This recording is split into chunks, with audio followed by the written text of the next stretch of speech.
Dans cette vidéo, on va voir comment EasyVBA va te permettre de réviser tes examens d'info et de progresser en VBA.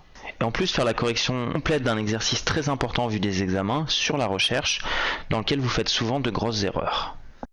On va donc voir tout ça à travers un exercice qui va s'appuyer sur une feuille Excel où on a des étudiants avec leur prénom, leur nom, leur numéro de TD et leur note. Et l'exercice, c'est d'afficher la note d'un élève à partir de son prénom et de son nom ou le message absent s'il n'est pas présent. Donc c'est un exercice très classique, notamment pour le CC2 et pour le partiel, mais vraiment vous laissez beaucoup d'erreurs, surtout une erreur très grave, sans vous en rendre compte. Quand vous travaillez dans EasyVBA, vous voyez qu'avec le bouton feuille d'exemple, vous pouvez afficher cette feuille d'exemple qui vous permet de mieux réfléchir. Alors ici, j'ai déjà tapé le code de cette procédure, mais j'ai tapé la version que la plupart des étudiants vont faire et qui est une version qui comporte une énorme erreur qui fait que si l'exercice était noté sur 3 points, jamais on vous mettrait plus d'1 point. Donc regardons le code. On a saisi le prénom et le nom, on a parcouru les lignes de 2 à 11 puisqu'on voit que le dernier étudiant est sur la 11e et que le premier est sur la ligne 2, et à chaque fois on teste la valeur de la colonne 1 pour la comparer au prénom qu'on a saisi et la valeur de la colonne 2 pour le comparer au nom qu'on a saisi. Si c'est la bonne personne, on affiche un message avec la note qui se trouve dans la colonne 4 de cette ligne-là. Et sinon, on a mis un else et on a affiché absent. Avant de voir que cette version qui te paraît probablement correcte comporte de graves erreurs, on va regarder deux petites fonctionnalités très intéressantes qui sont des nouveautés de la version 2 de EasyVBA. D'abord, tu vois que des traits nous marquent les branchements et les boucles. Ça, c'est très intéressant car tu peux par exemple constater que ce message box, il est dans un trait vert qui est lui-même dans un trait bleu. Les traits verts indiquent que c'est un branchement et que l'instruction ne sera faite que si la condition du if est vraie. Les traits bleus indiquent les boucles. Donc là on voit bien que cette instruction, elle est faite à chaque tour, puisqu'on est dans une boucle où la condition est vraie. Celle-ci, comme elle est dans un trait rouge qui est dans un trait bleu, indique que c'est à chaque tour où la condition est fausse. En mettant une instruction ici, on le fait maintenant à chaque tour, tu vois qu'on est juste dans une boucle. Pareil pour ici. Et évidemment, quand tu n'es pas dans un trait, ça veut dire que c'est une instruction qui ne sera faite forcément, mais une seule fois. Si on rajoutait une nouvelle boucle for, par exemple for i égale 1 to 5, et qu'on mettait notre next i ici, on voit maintenant qu'on aurait des instructions qui seraient faites 5 fois, mais que les instructions qu'on mettrait ici, elles seraient faites maintenant 5 fois pour toutes les lignes de 2 à 11. Donc ça te permet de bien mieux visualiser chaque instruction dans quoi elle est. De plus, tu peux maintenant déplacer facilement une instruction en mettant le curseur dessus et en appuyant sur la touche Alt et haut ou bas. Donc si je fais Alt et haut, j'inverse les deux input box, et si je fais Alt et bas, tu vois que je peux le mettre dans ma boucle for, ensuite le mettre dans mon for NL, ou ensuite même le mettre dans mon branchement. Je peux remonter la ligne pour la remettre au bon endroit. L'ensemble de ces deux fonctionnalités vont énormément t'aider à pouvoir te concentrer sur l'emplacement des instructions, notamment par rapport aux boucles. Déjà, tu vas visualiser grâce au trait ce qui est vraiment dans les boucles, ce qui est vraiment dans les branchements, mais en plus, tu peux facilement déplacer une instruction et voir quelles conséquences ça va avoir dans tes résultats. Revenons à notre version de base où on n'avait pas cette boucle for et où l'étudiant a généralement un gros problème quand il travaille sur feuille, c'est qu'il ne s'en rend pas du tout compte qu'il y a une importante erreur dans son code. Il pense probablement que sa version est correcte, et si jamais il a une correction, il n'arrive pas trop à voir si la différence entre la correction et ce qu'il a tapé lui est vraiment significative ou si c'est juste une autre façon de faire les choses. Et même s'il pense qu'il a faux, il n'arrive pas forcément à comprendre d'où vient cette erreur. Dans EasyVBA, au contraire, tu vas pouvoir savoir exactement si ton code donne les bons résultats en demandant à EasyVBA de le comparer avec les résultats de la correction, grâce à ce bouton tester sa version ou le raccourci CTRL majuscule et entrée. EasyVBA nous dit que notre version ne donne pas les résultats attendus, quel que soit le contexte choisi. Ça veut dire que par rapport au cas que j'ai enregistré dans la Smart Leçon, on voit qu'ici c'est le cas où on trouve le troisième étudiant, donc Steve, le cas où l'étudiant est absent et le cas où c'est le premier étudiant qu'on doit trouver ou le dernier étudiant, notre version ne donne pas les bons résultats. Par exemple, quand on cherchait Steve, le troisième étudiant, la correction, elle affiche note 7, c'est bien la note de Steve, alors que notre version, elle affiche ce message, mais tu constates qu'elle a d'abord affiché absent 2 fois de suite, puis à nouveau absent 7 fois de suite, ce qui est évidemment complètement stupide. Pareil, quand l'étudiant est absent, au lieu d'afficher juste le message absent, nous on affichait 10 fois de suite le message absent. On constate que l'erreur, elle a des conséquences du coup assez graves. Le problème, c'est maintenant de trouver les causes de cette erreur. Il est possible qu'en regardant juste ton code, tu n'arrives pas à comprendre quelle est l'erreur. Dans EasyVBA, au contraire, pour vraiment comprendre tes erreurs et surtout pour progresser en programmation, tu vas pouvoir exécuter ton code étape par étape. J'ai cliqué sur le bouton exécuter le code, je choisis dans quel contexte. Ici on choisit quand l'utilisateur nous répond Steve et le nom d'Easy, et à chaque fois je vais l'exécuter étape par étape en cliquant sur ce bouton, en appuyant sur la touche espace. Là, cette première ligne, c'est tout simplement l'appel de la macro. C'est comme ça qu'on commence l'exécution d'une procédure ou d'une fonction, toujours en commençant par son appel, qui sont enregistrés automatiquement dans la Smart Leçon. Je clique sur ce bouton et j'appuie sur la touche espace et tu vois qu'on commence à exécuter notre macro. La petite ligne jaune va donc se déplacer à chaque fois que tu vas appuyer sur la touche espace.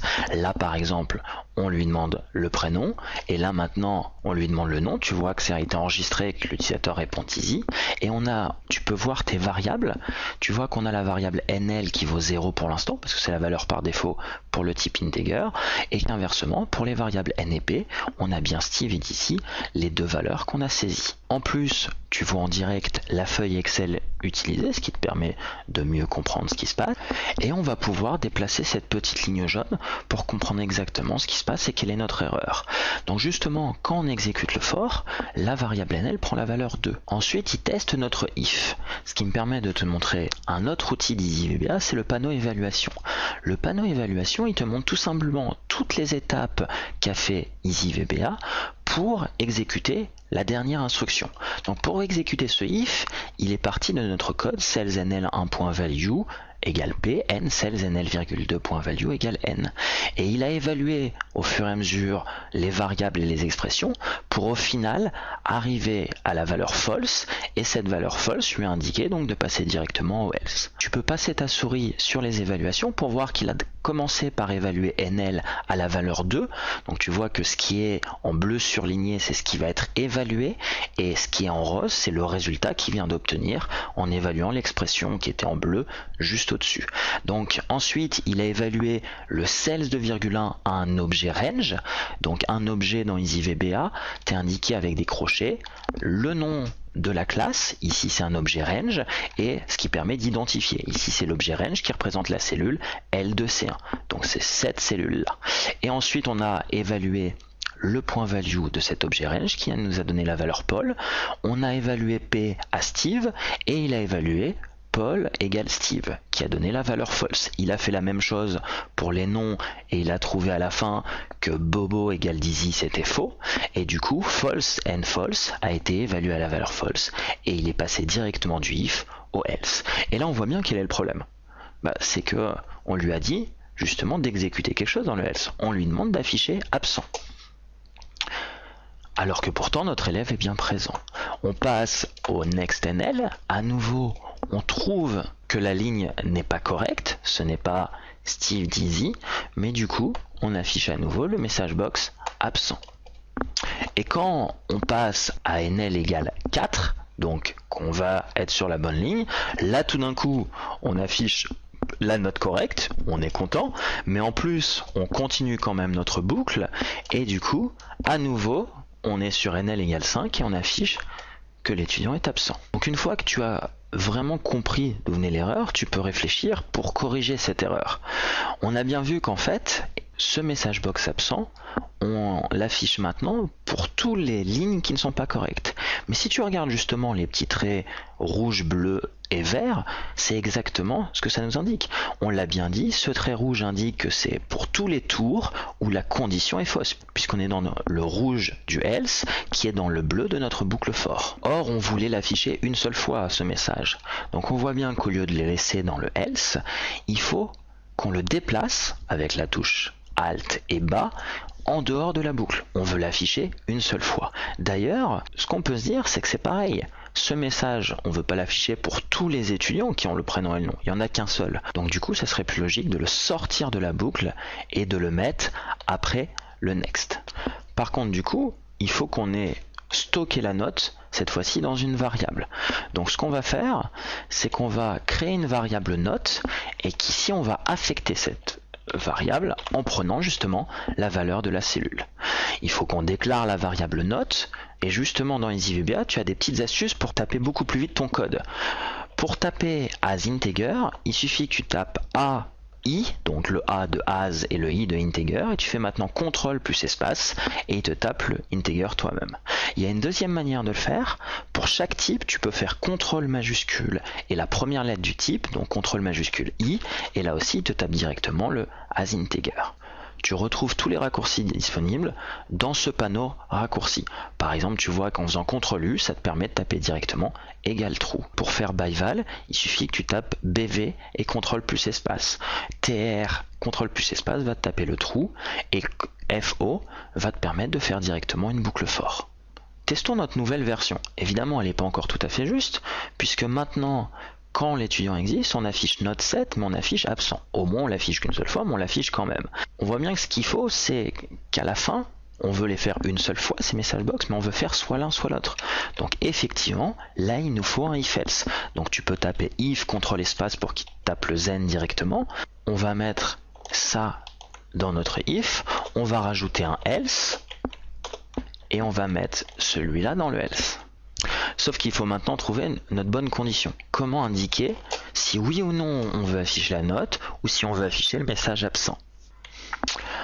En fait, on va utiliser un mécanisme qu'on voit en détail dans la Smart leçon numéro 2 et qui explique que la grosse erreur dans les exercices où tu recherches et où tu vérifies, c'est justement de mettre un else. Il ne faut pas mettre de else. À la place, il faut utiliser une variable qui va changer de valeur dans ta condition.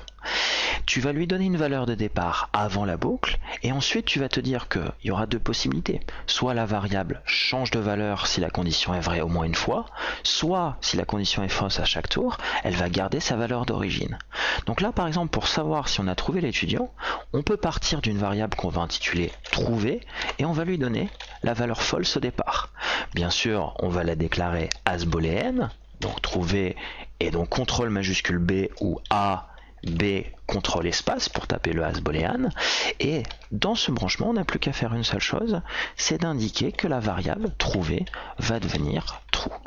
Là, ce qui se passe maintenant, c'est qu'à la fin, on a deux possibilités pour notre variable trouver. Soit elle est devenue true, et ça signifie que notre condition a été vraie au moins une fois, soit elle est restée false et ça signifie que notre condition n'a jamais été vraie. Donc on peut tout simplement dire qu'on va afficher la note quand la variable est devenue true. On peut maintenant vérifier nos résultats. Et comme tu le vois, ça donne les résultats attendus. Alors il y a un petit avertissement, c'est qu'on dit qu'on fait des tours de boucle inutiles. On en reviendra. Mais tu vois qu'au moins, quel que soit le contexte, on a toujours le bon résultat, on affiche bien notre 7 et notre absent. Dans la deuxième partie de la vidéo, on va justement exécuter notre code pour comprendre d'abord le mécanisme qu'on vient d'utiliser, pourquoi maintenant les résultats sont corrects, et voir aussi qu'est-ce qu'on peut améliorer pour optimiser notre code et ne pas faire des tours inutiles. On va aussi voir tout ce qui existe dans EasyVBA pour te permettre d'être beaucoup moins frustré, d'être beaucoup plus efficace, notamment les points d'arrêt qui te permettent de choisir sur quelle instruction tu veux qu'EasyVBA s'arrête quand il exécute ton code. Et toute l'aide que tu peux retrouver pour résoudre un exercice, notamment les indices et les aides à la syntaxe.